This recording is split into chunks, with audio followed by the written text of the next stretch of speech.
വയനാട് മേപ്പാടിയിലുണ്ടായ ഒരു ദുരന്തത്തിൽ ആ ദുരന്തത്തിൽപ്പെട്ടവരെല്ലാവരെയും തന്നെ ചേർത്ത് നിർത്തുന്ന മനോഹരമായ കാഴ്ചയാണ് നാം കേരളത്തിൽ ഒക്കെയും ഇപ്പോൾ കണ്ടുകൊണ്ടിരിക്കുന്നത്.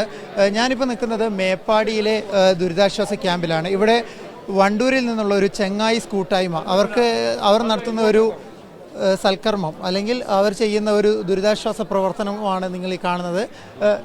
ചേട്ടാ, എന്തായിരുന്നു ഈ ഒരു സംഭവം? ഒന്നുമല്ല, നമ്മൾ ഇവിടെ ഈ ക്യാമ്പിൽ താമസിക്കുന്ന 600ഓളം വരുന്ന ആളുകളാണ് ഈ ക്യാമ്പിലുള്ളത്. ഇവിടെയുള്ള ആളുകൾ നമുക്കറിയാലോ, എല്ലാം നഷ്ടപ്പെട്ടവരാണ്. നമ്മൾ പറയാറുണ്ട്, നമ്മളെ കേരളം ഏത് ദുരന്തം വന്നു കഴിഞ്ഞാലും ഒരുമിച്ച് നിൽക്കുമെന്നുള്ളതാണ്. അപ്പോൾ അതൊക്കെ നമ്മൾ മനസ്സിലാക്കിക്കൊണ്ട് ഇവിടെയുള്ള ആളുകൾക്ക് മൊബൈൽ ഫോണും സിം കാർഡും അത് അവർക്ക് സൗജന്യമായിട്ട് നമ്മളിവിടെ ആക്ടിവേഷൻ ചെയ്ത് കൊടുക്കുകയാണ് ചെയ്യുന്നത്. എത്ര ഫോണുകളാണ് ഇപ്പോൾ നിലവിൽ കൊടുത്തു തീർത്തത്? ഞങ്ങൾ ഏകദേശം ഇപ്പോൾ ഇവിടെ 100ഓളം ഫോണുകൾ ആക്ടിവേഷൻ നടന്നുകൊണ്ടിരിക്കുകയാണ്, കഴിഞ്ഞിട്ടുണ്ട് ഏകദേശമൊക്കെ. ഇനി നാളെയും മറ്റന്നാളും ഉണ്ട്. ടോട്ടൽ ഒരു 400ഓളം ഫോണുകളാണ് നമ്മൾ കൊടുക്കാൻ വേണ്ടി തീരുമാനിച്ചിട്ടുള്ളത്. ഇത് ആരുടെ വകയായിരുന്നു കൊടുക്കുന്നത്? ഇത് എന്ന് പറഞ്ഞാൽ ഞങ്ങളൊരു 10 സുഹൃത്തുക്കൾ കൂടിയിട്ട് നാട്ടിലുള്ള ഞങ്ങളുടെ ഉദാരമതികളായിട്ടുള്ള മറ്റു ആളുകളെയും കൂടി പങ്കാളികളാക്കിക്കൊണ്ട് ഫണ്ട് കണ്ടെത്തിക്കൊണ്ട് ഇങ്ങനെ ഫോൺ ഞങ്ങൾ വാങ്ങിയതാണ്. അത് വെച്ചിട്ടാണ് ചെയ്യുന്നത്. ഞങ്ങളൊരു 10 സുഹൃത്തുക്കൾ.